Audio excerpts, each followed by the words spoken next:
तो guys football chatter and talk में आपका स्वागत है। अभी यूनाइटेड जीत चुकी है यहाँ पे अपना मैच आर्सेनल के अगेंस्ट। हम लोग ने बात की थी कि यूनाइटेड यहाँ पे एमिरेट्स जाके आर्सेनल के सामने पॉइंट विन कर सकती है और वही हुआ है एग्जैक्टली।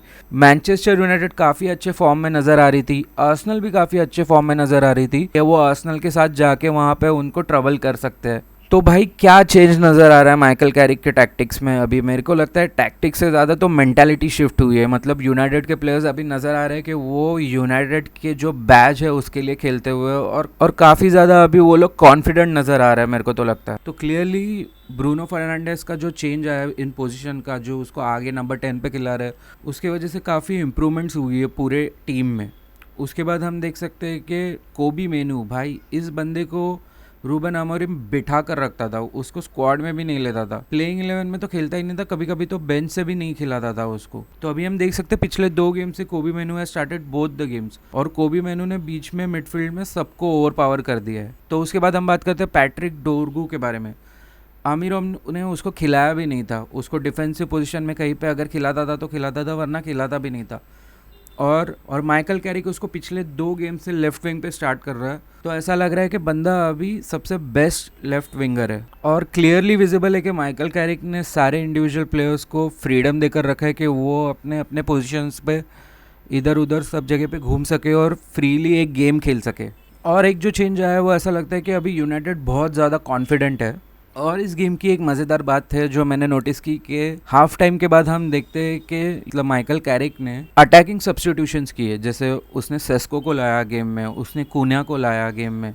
और मतलब ये होती है मेंटालिटी। मतलब तुम आर्सेनल के घर पे खेल रहे हो, तुम 70-80 मिनट पे शायद तभी यूनाइटेड 2-0 से लीड भी कर रही थी या 2-2 भी चलता था, लेकिन माइकल कैरिक की ये मेंटालिटी है कि उसने अटैकिंग सब्स्टिट्यूशंस भी किए। उसकी जगह पे अगर मिकेल अर्टेटा होता था और वो अवे कहीं पे खेलता होता था और वो सेम सिचुएशन में शायद 5 डिफेंडर खिला लेता। तो ये होती है अटैकिंग मेंटालिटी जो मैनेजर की होती है, और वो माइकल कैरिक की मेंटालिटी बोलती है कि उसने इसके लिए अटैकिंग सब्स्टिट्यूट्स किए।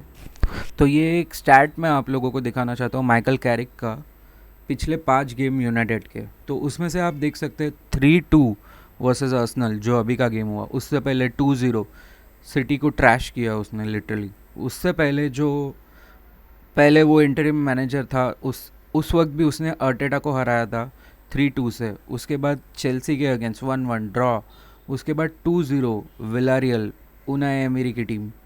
तो ये एक मज़ेदार स्टैट है माइकल कैरिक का। तो हमने देखा मैनचेस्टर यूनाइटेड के प्लेयर्स के लिए बहुत ही अच्छा गेम था, स्पेशली द अटैकर्स। जो 2 इंडिविजुअल गोल आए, मेरे ख्याल से ये 2 बेस्ट गोल हो सकते हैं। आई मीन वर्ल्ड ही है ये, तो एब्सोल्यूट वर्ल्ड ही। पहला जो गोल आया वो पैट्रिक डोरगू से आया और उसके बाद जो सब्स्टिट्यूट किया, और दूसरा जो गोल मारा मैथियस कूना ने। तो ये दोनों के दोनों गोल एब्सोल्यूट वर्ल्डी गोल्स है। मतलब इनको रोकने के लिए तुम कुछ कर ही नहीं सकते। First 30 minutes of the game था वो हमने देखा कि आर्सेनल काफ़ी डोमिनेट कर रही थी, उसमें उनका एक गोल भी आया।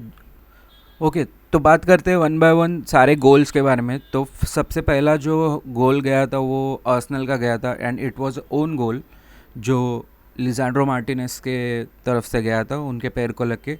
तो हमने देखा कि आर्सेनल जो ओपन प्ले से इतना चांसेस नहीं क्रिएट करती, उन्होंने एक चांस बनाया था और एक शूट मारा जो लिसांड्रो मार्टिनेस के पैर को लग के जो पहला गोल गया वो। उसके अलावा तो ओपन प्ले से ज़्यादा चांसेस नहीं बनते हुए देखे। जब भी हम आर्सेनल के बारे में बात करेंगे तो इसके बारे में डिटेल में बात करते हैं। लेकिन गेम का जो फर्स्ट 30 मिनट्स था वो काफ़ी आर्सेनल डोमिनेंट था, मतलब उसी में ये पहला गोल पड़ा।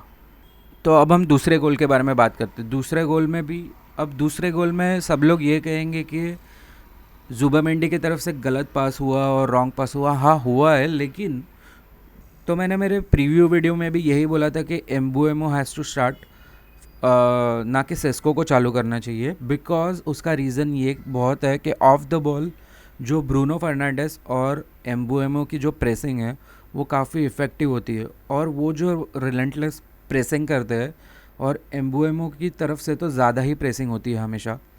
और इसी के वजह से आर्सेनल के जो डिफेंडर्स थे और जुबामेंडी जो डिफेंसिव मिड है वो काफ़ी प्रेशर में थे, और उस टाइम पे यूनाइटेड जब प्रेस कर रही थी तभी आर्सेनल के काफ़ी सारे प्लेयर्स के पास से मिस्टेक हो रही थी। गैब्रियल की तरफ से भी एक मिस्टेक हुई थी बीच में, लेकिन जुबामेंडी का ये पास जो गलत गया वो एम्बुएमो ने पिक किया, और उसके बाद यहाँ पे ब्रिलियंट उनका एक कट था जो उन्होंने गोलकीपर को दूसरे डायरेक्शन में डाला और फिर खुद एक गोल कन्वर्ट किया। तो 1-1 यहाँ पे स्कोर हो चुका था, और ये काफ़ी ब्रिलियंट गोल था फ्रॉम एम्बुएमो।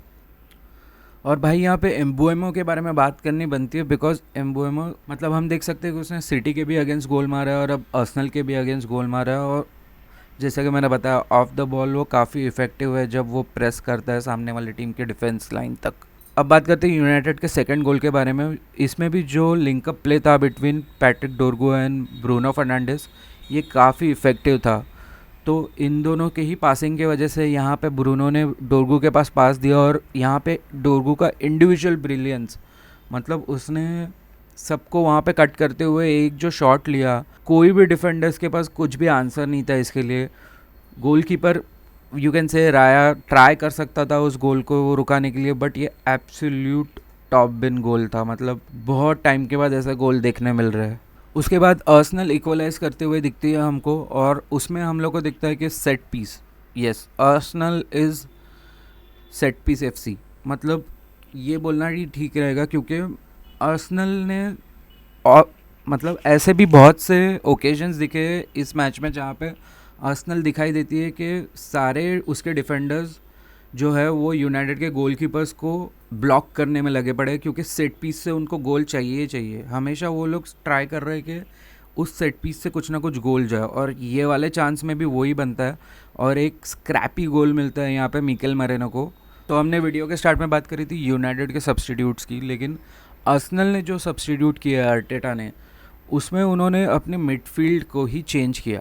मतलब उनके कैप्टन ओडेगार्ड को निकाला था, जुबामेंडी को निकाला था, और उसके बाद उनकी मिडफील्ड स्टेबल नहीं थी, और वही हमने देखा थर्ड गोल में यूनाइटेड के जो विनर मारा।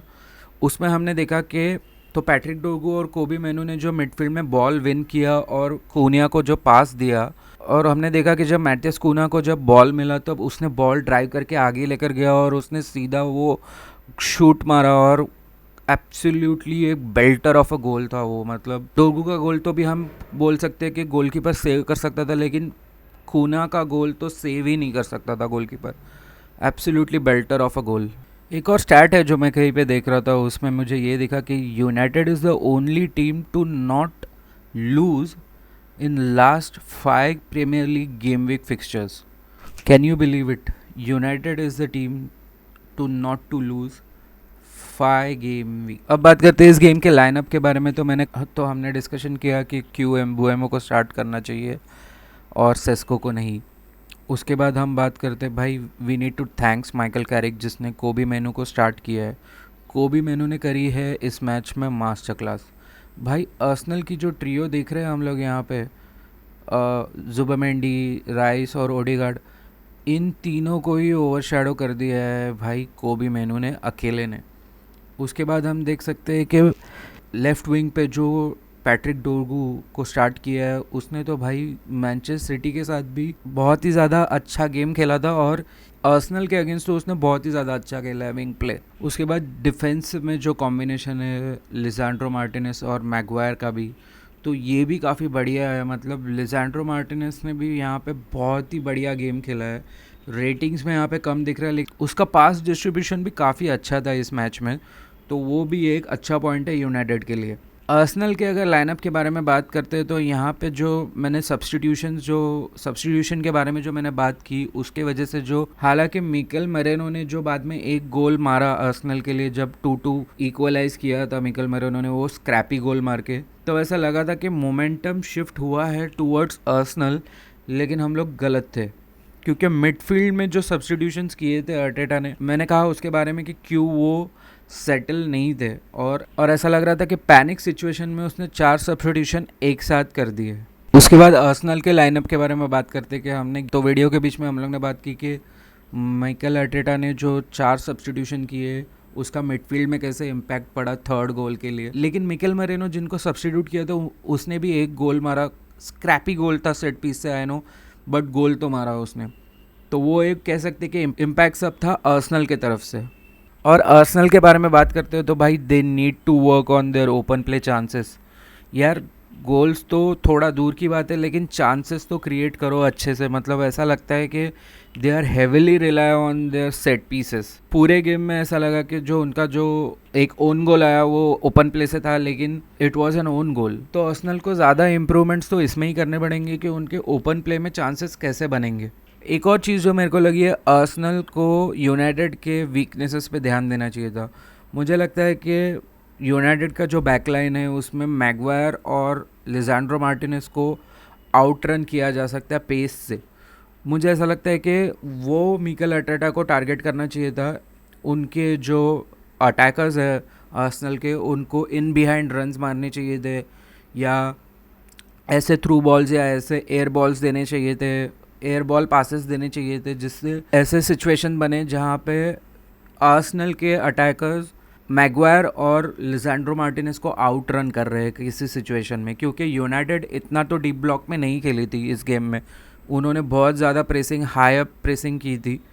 तो ये कहीं पे मेरे ख्याल से आर्सेनल के पास से आर्सेनल मिस द ट्रिक के यूनाइटेड के जो मैगवायर और लिजेंड्रो मार्टिनेज, उनको कहीं ना कहीं पेस में आउट रन कर सकते थे, उनके वीकनेस को एक्सप्लॉइट कर सकते थे, लेकिन वो नहीं कर पाया आर्सेनल में मिकेल अर्टेटा।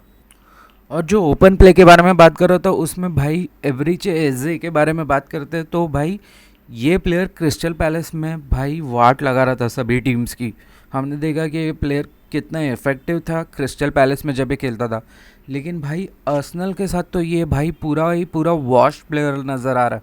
मतलब इसको यूटिलाइज ज़्यादा करना चाहिए मेरे ख्याल से मिकेल अर्टेटा को going forward in the Premier League and Champions League. तो let's talk about the Premier League table quickly.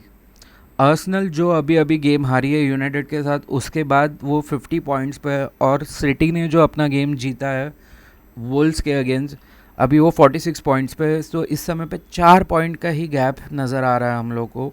And United who currently seats eight 38 points, और लिवरपूल और चेल्सी जो है यहाँ पे वो 37 और 36 पॉइंट्स पे दिख रहे हैं। तो मतलब कंफर्टेबली अभी ऐसा लगने लगा है कि यूनाइटेड टॉप 4 में क्वालिफाई हो सकता है। हालांकि अभी यूनाइटेड को जो ये फॉर्म है वो कंटिन्यू करने की सख्त ज़रूरत है अगर उनको टॉप 4 में कंफर्टेबली फिनिश होना है तो। लेकिन इनिशियल जो साइंस अभी हम लोग को दिख रहे पिछले 2 गेम वीक से, जब से माइकल कैरिक मैनेज कर रहे हैं तब से, तो काफ़ी अच्छे साइंस है।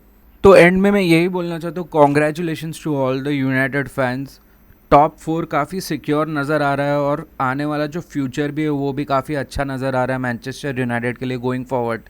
तो वीडियो अगर यहाँ तक देखा है तो लाइक करें और सब्सक्राइब करें। मैं ऐसे ही सारे रिव्यूज़ एंड वीडियोज़ बनाता रहूँगा आने वाले सभी मैचेस के लिए।